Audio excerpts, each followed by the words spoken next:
The first time Dr. Maya Patel noticed something was wrong, she was collecting water samples from the Monterey Bay Research Station.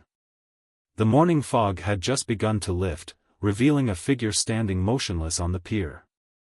A woman, tall and statuesque, with silver-white hair that seemed to defy gravity. Their eyes met across the distance, and Maya felt a jolt of recognition despite never having seen her before.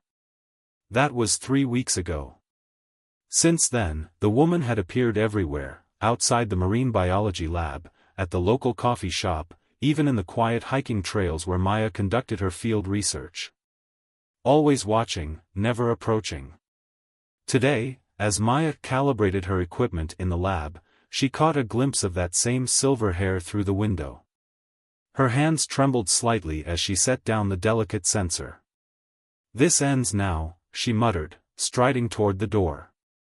The woman stood by the facility's seawater tanks, studying the bioluminescent organisms with an intensity that seemed almost predatory.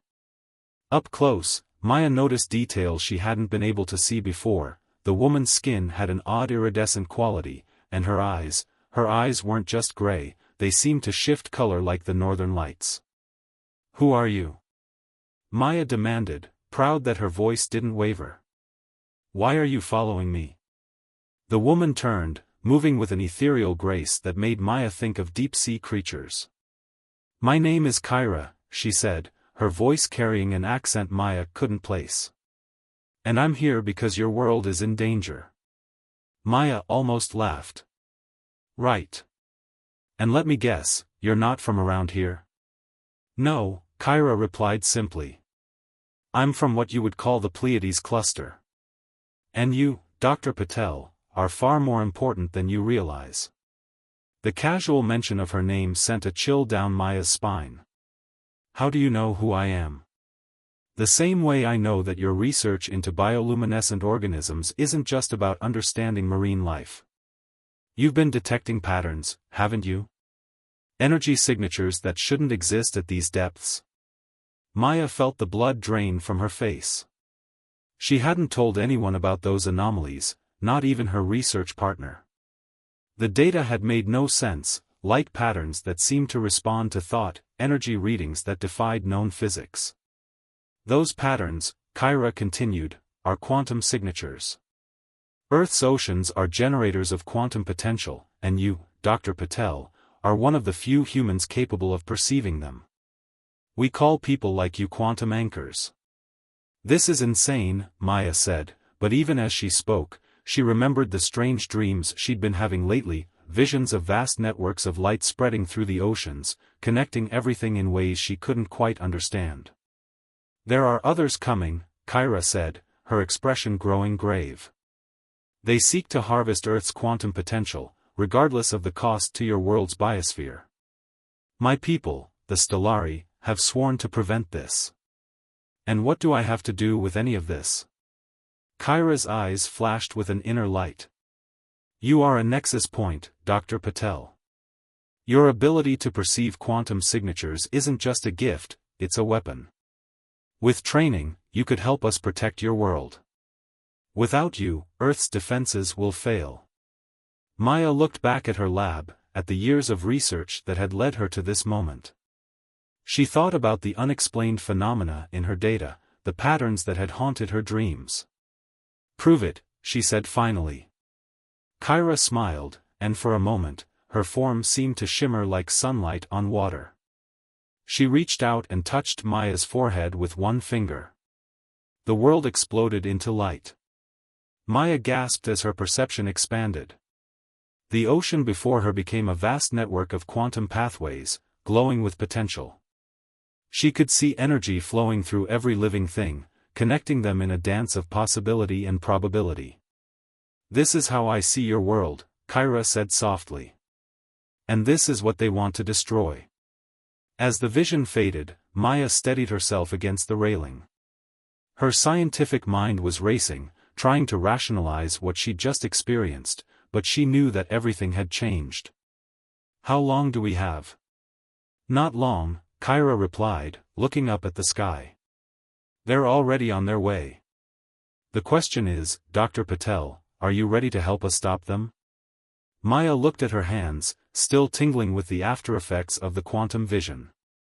Her whole life had been devoted to understanding the mysteries of the ocean. Now she was being asked to help protect not just the seas, but all of Earth. "I need to know everything," she said finally. "And I mean everything." Kyra nodded, a warrior's respect showing in her eyes. "Then we begin now. Time is not our ally, and there is much you must learn." As they walked away from the research facility, Maya couldn't help but wonder if she'd just made the biggest mistake of her life, or taken the first step toward saving her world. Maya's life changed dramatically in the week following her encounter with Kyra. The alien warrior had converted an abandoned lighthouse near the research station into what she called a quantum training facility. To Maya, it looked like someone had merged a meditation retreat with mission control. "Your oceans aren't just bodies of water," Kyra explained as they stood atop the lighthouse, watching the sunset. "They're quantum amplifiers, natural processors that can manipulate the fabric of reality itself." "The bioluminescent organisms you study? They're not just producing light, they're quantum communicators." Maya rubbed her temples, trying to process this information. "But why me? I'm just a marine biologist." "No," Kyra said firmly. "You're a quantum anchor. Your research didn't lead you to those energy patterns by accident. You were drawn to them because you can naturally perceive quantum frequencies. It's incredibly rare, only one in several billion humans has this ability." Their training sessions were intense. Kyra taught Maya to expand her consciousness, to see the quantum networks that flowed through Earth's oceans. At first, it felt like trying to catch smoke with her bare hands. But gradually, the patterns began to make sense. "Focus," Kyra instructed, as Maya struggled to maintain her quantum vision. "Feel the connections between the particles. They respond to consciousness, to intent." Maya concentrated, watching the shimmering lines of energy that connected everything around her. Suddenly, she felt something, a disturbance in the quantum field. "There's something wrong," she said, opening her eyes. "Something's coming." Kyra's expression darkened. "The harvesters. They're earlier than we expected." She pulled up a holographic display, showing multiple objects approaching Earth's solar system. "They're sending scout ships first. Small vessels designed to test Earth's defenses." "What defenses? We don't have any quantum weapons." "No," Kyra agreed. "But you have something better, natural quantum barriers generated by your oceans. With a quantum anchor to guide them, these barriers can become impenetrable." That night, as Maya lay in her bed, she couldn't sleep. The weight of responsibility pressed down on her. Her phone buzzed, a text from Dr. James Rodriguez, her research partner, asking why she'd been so distant lately. She hadn't told anyone about Kyra or her training. How could she? The next morning brought new challenges. As Maya arrived at the lighthouse, she found Kyra in conversation with another alien, a being whose form seemed to shift and flow like liquid mercury. "This is Commander Ven," Kyra introduced. "He leads the Stellari Defense Fleet." Ven's form solidified into a more humanoid shape. "Dr. Patel," his voice resonated in her mind rather than her ears. "Your progress is remarkable, but time grows short. The harvesters have developed a new technology, quantum drains that can forcibly extract Earth's quantum potential." Maya felt sick. What happens to Earth if they succeed? "Total biological collapse," Kyra said grimly. "The quantum field maintains the balance of your entire ecosystem. Without it, everything dies." "Show me what to do," Maya said, her voice stronger than she felt. "Whatever it takes to stop them." The training intensified. Maya learned to not just see the quantum networks, but to influence them. Under Kyra's guidance, she discovered she could create quantum shields, redirect energy flows, even communicate with the bioluminescent organisms on a quantum level. But it wasn't enough. One evening, as Maya practiced maintaining a quantum barrier, alarms blared throughout the lighthouse. Kyra rushed in, her usual composure shaken. "They're here," she announced. "A Harvester scout ship just entered Earth's atmosphere." Maya's heart raced. "Where?" "Pacific Ocean, heading straight for the Monterey Trench. They're targeting the densest concentration of quantum activity." "My research site," Maya realized with horror. Years of study, countless specimens, all her work, but more importantly, an ecosystem that would be destroyed if the Harvesters succeeded. "We have to stop them," she declared, already moving toward the door. Kyra caught her arm. "This isn't a training exercise, Maya. If we engage them, there's no going back. Earth's presence in the galactic community will be revealed. Everything changes." Maya thought about her quiet life as a marine biologist, about the simple joy of studying ocean life. Then she thought about the quantum networks she could now see, the intricate dance of energy that sustained all life on Earth.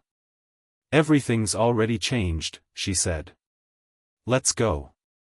As they raced toward the coast, Maya could feel the approaching ship like a dark spot in the quantum field.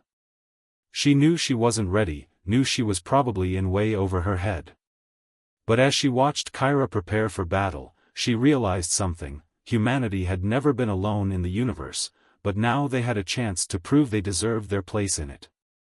The scout ship breached the ocean's surface like a metallic whale, its hull gleaming with unsettling patterns of light.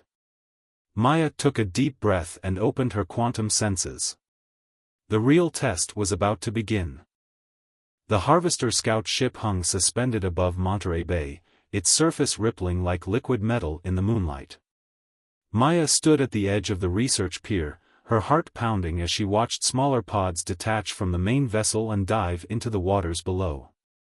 "They're deploying quantum drains," Kyra said, her body shifting into what Maya now recognized as battle mode, her skin hardening into an armor-like surface, eyes blazing with internal light. "Each pod will attach to the seafloor and begin extracting quantum energy." "Not if I can help it," Maya replied, closing her eyes and expanding her consciousness into the quantum field. The ocean lit up in her mind, a vast network of gleaming connections. She could see the dark spots where the Harvester pods were disrupting the natural flow of energy. Commander Ven's voice resonated in her mind. Additional Harvester ships detected entering the atmosphere. "This is no mere scouting mission, it's an invasion force." Maya's concentration wavered. "How many?" "7 capital ships," Kyra answered grimly. "They're positioning themselves over major oceanic quantum nodes worldwide." The research facility's alarms began blaring as the first pods activated. Maya felt the disruption like a physical pain. It was as if someone was trying to drain the life force from the ocean itself. The bioluminescent organisms in her research tanks went crazy, their light patterns becoming erratic and distressed. "Focus on what I taught you," Kyra instructed, placing a hand on Maya's shoulder. "The quantum barrier, create it now." Maya reached out with her mind, drawing on the ocean's energy. She visualized the barrier forming, a wall of quantum energy that would prevent the Harvesters from establishing their drains. At first, nothing happened. Then, slowly, a shimmer appeared in the air above the water, spreading outward like ripples in a pond. "It's working," she gasped, feeling the strain of maintaining the barrier. "But I don't know how long I can hold it." "You won't have to do it alone," a familiar voice called out. Maya turned to see Dr. James Rodriguez running toward them, followed by several other researchers from the facility. "We've been monitoring the energy disturbances. Whatever's happening, we want to help." Kyra stepped forward, her alien nature now fully visible. To their credit, the scientists merely stared for a moment before focusing on the more immediate crisis. "Your presence strengthens her," Kyra explained quickly. "Quantum anchors draw power from conscious observation. The more minds focused on supporting her efforts, the stronger the barrier becomes." The scientists needed no further encouragement. They formed a circle around Maya, their combined concentration making the barrier visibly stronger. But the harvesters weren't done. The scout ship's surface began to pulse with angry red light. Energy weapon charging, Ven warned. They mean to break through by force. The blast hit Maya's barrier like a sledgehammer. She staggered, feeling the energy field waver. Another hit would shatter it completely.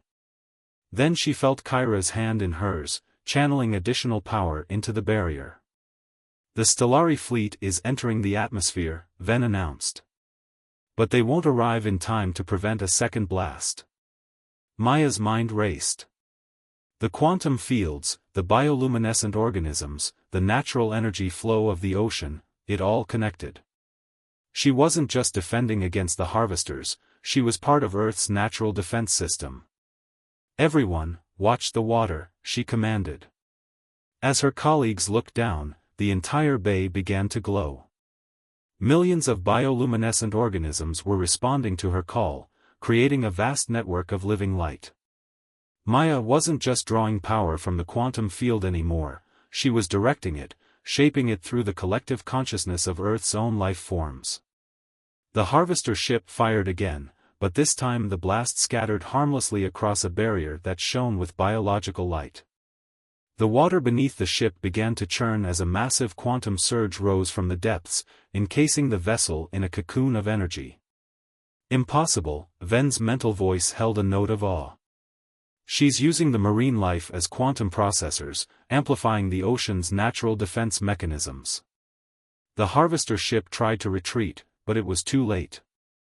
The quantum field had become a trap, holding it in place as the Stellari fleet arrived. Maya watched in amazement as sleek, organic-looking ships descended from the clouds, their weapons quickly disabling the trapped vessel. But even as this battle ended, Maya could feel the disturbances continuing around the globe. This was just the beginning. The main harvester fleet was still out there, and now they knew what Earth was capable of. "You've done well," Kyra said softly, helping Maya stand as her legs threatened to give out. "But the real war is just beginning." Maya looked at her colleagues, who stood watching the alien ships with a mixture of fear and wonder. The world would know about all of this soon, there was no way to hide it anymore. Everything would change. "Then we'd better start preparing," she said, her voice stronger than she felt. "Because I'm not letting them take my planet without a fight." As if in response, the bay lit up again, countless tiny organisms pulsing with light, Earth itself signaling its readiness for the battle to come. The world changed overnight. Amateur videos of the Monterey Bay battle went viral within hours. Government officials scrambled to respond as Stellari ships took up defensive positions around Earth's major oceanic quantum nodes. And at the center of it all, Maya found herself becoming something she never wanted to be, a symbol of humanity's resistance. The United Nations Security Council is assembling an emergency session, Commander Ven announced, his mercurial form projecting holographic feeds from around the globe. The Lighthouse Command Center had become a hub of frantic activity. "They're requesting your presence, Dr. Patel." Maya looked up from the quantum field readings she'd been studying. "Me? I'm not a diplomat." "No," Kyra agreed, "but you're proof that humans can master quantum mechanics naturally. That makes you vital to forming the alliance we need." The harvester fleet was gathering at the edge of the solar system, dozens of capital ships, each capable of destroying entire ecosystems. Earth's governments were panicking, with some calling for immediate surrender while others demanded military action. Hours later, Maya stood before the Security Council, trying not to show how terrified she felt. The chamber was packed with world leaders, military commanders, and scientists. Kyra stood beside her, a living testament to the reality of their situation. "The harvesters don't just want our resources," Maya explained, her voice growing stronger as she spoke. "They want to drain the quantum energy that sustains all life on Earth. But we're not helpless. Humanity has a natural connection to these quantum fields, we just never knew it before." She demonstrated by creating a small quantum barrier, drawing gasps from the assembled leaders. With the Stellaris' help, we can train more quantum anchors. There are others like me out there, we just need to find them. And if we refuse this alliance, a skeptical general asked. If we choose to defend ourselves our way? Then you will die, Kyra stated bluntly. Your most powerful weapons cannot harm harvester ships. Only quantum-based defenses can stop them. The debate raged for hours, but in the end, reality won out. The Earth Defense Alliance was formed, a partnership between human governments and the Stellari, with Maya's research facility as its cornerstone. The next few weeks passed in a blur of activity. Other quantum anchors were discovered and brought to Monterey for training. Maya worked until she collapsed each day, teaching others what she'd learned while continuing to expand her own abilities. But the harvesters didn't give them much time to prepare. The attack began at dawn. Harvester ships descended simultaneously on multiple coastal cities, their quantum drains already deploying. Maya stood on the lighthouse observation deck, watching the quantum field light up with disturbances. They're targeting population centers this time, Kyra reported grimly. Trying to force our hand through civilian casualties. Maya felt the weight of responsibility crushing down on her. They had trained 24 quantum anchors, but it wasn't enough. The harvesters were too many, too powerful. Then she remembered something from her research, how bioluminescent organisms formed vast communication networks in the deep ocean. An idea began to form. We've been thinking too small, she said suddenly. We don't need more quantum anchors, we need to turn the entire planet into one giant quantum processor. Kyra's eyes widened as she grasped Maya's plan. Using the ocean's biological network as a conducting medium? It's never been done on this scale. Get me every quantum anchor we have, Maya ordered. And I need access to every research facility studying bioluminescent organisms worldwide. The plan was insane, but they had no choice. As harvester ships engaged in battles with Stellari defenders above every major ocean, Maya coordinated the largest scientific endeavor in human history. Research teams worldwide released specially cultivated bioluminescent organisms into the seas, creating a living quantum network. The quantum anchors positioned themselves at key points around the globe, ready to channel the ocean's energy. Maya, back at Monterey Bay where it all began, prepared to connect them all. The Harvester main fleet has entered the atmosphere, Ven reported. 30 seconds to engagement. Maya took a deep breath and reached out with her mind. She felt the other anchors respond, their consciousness joining with hers. Through them, she could feel the vast network of life in Earth's oceans, billions of organisms, all connected, all part of a single quantum field. The harvesters struck, their quantum drains plunging into the seas. But this time, instead of fighting the energy drain, Maya let them connect to the network. Now, she commanded. Every bioluminescent organism in Earth's oceans lit up at once. The quantum field transformed from a defensive barrier into an overwhelming surge of energy.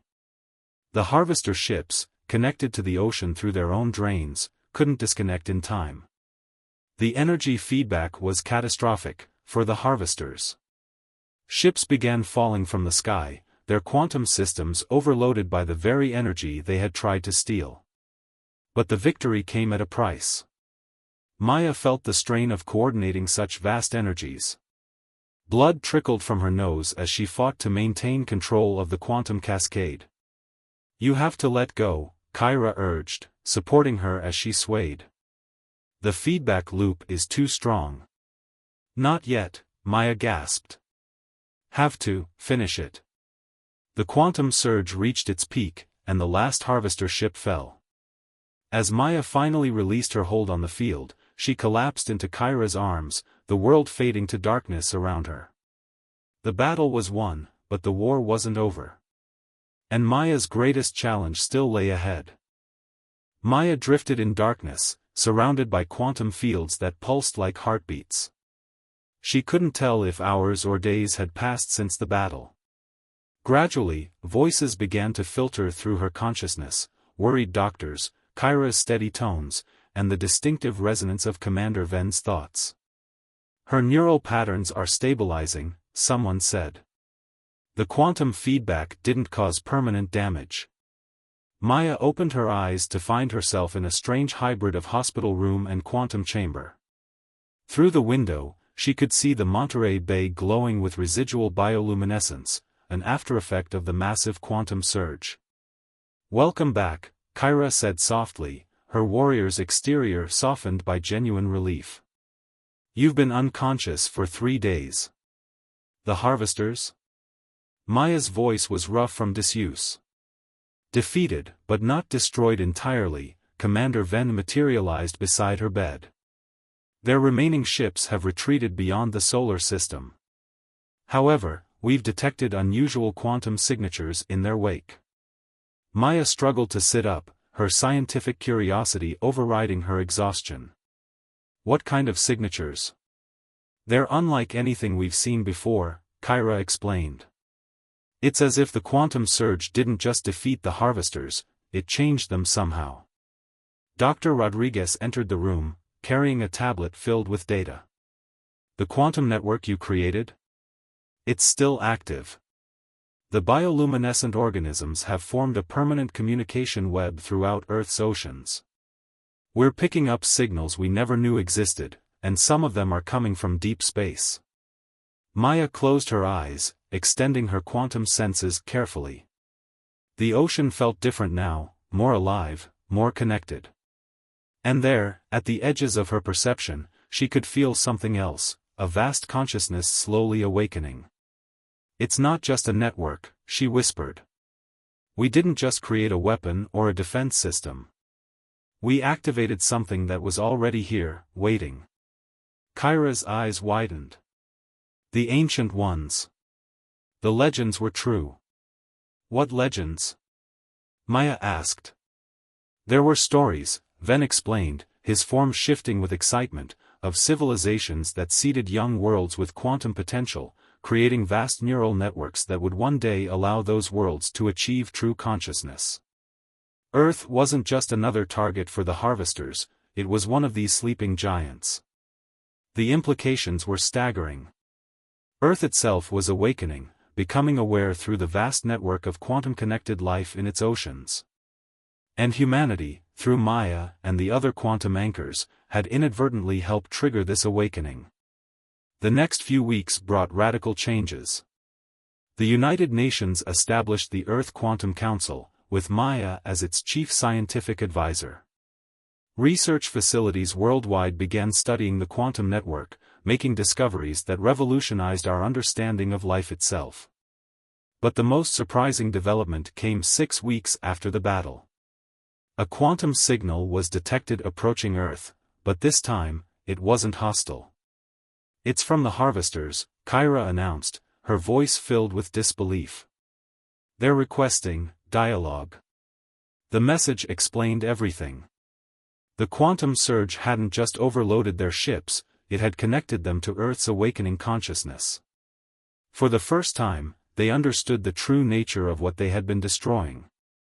They weren't asking for surrender or offering threats. They were asking for forgiveness, and a chance to learn. Standing on the pier where her journey had begun, Maya watched Stellari and former harvester ships hovering peacefully above the bay. Earth's oceans glowed beneath them, pulsing with patterns that spoke of ancient wisdom finally stirring to life. "So what happens now?" she asked Kyra, who stood beside her not as a warrior, but as a friend. "Now," Kyra smiled, "the real work begins. Earth has taken its place as a living library of quantum knowledge. The network you helped awaken will attract seekers of wisdom from across the galaxy. Your world is about to become a very interesting place. And the quantum anchors? Will be needed more than ever. You're not just defenders anymore, you're teachers, translators, bridges between consciousness old and new." Maya looked down at the water, watching the bioluminescent organisms dance in patterns that seemed almost playful. She thought about the quiet life she'd had before all this started, studying these creatures without truly understanding what they were part of. Now she knew better. They were all part of something greater, a vast tapestry of consciousness that stretched across the cosmos. "I'm ready," she said, and meant it. As if in response, the bay lit up with a spectacular display of living light, Earth itself celebrating the beginning of a new era. Humanity had faced its trial by fire and emerged not just survivors, but guardians of something precious and ancient. The future was uncertain, but it was bright with possibility. Maya felt Kyra's hand on her shoulder and smiled.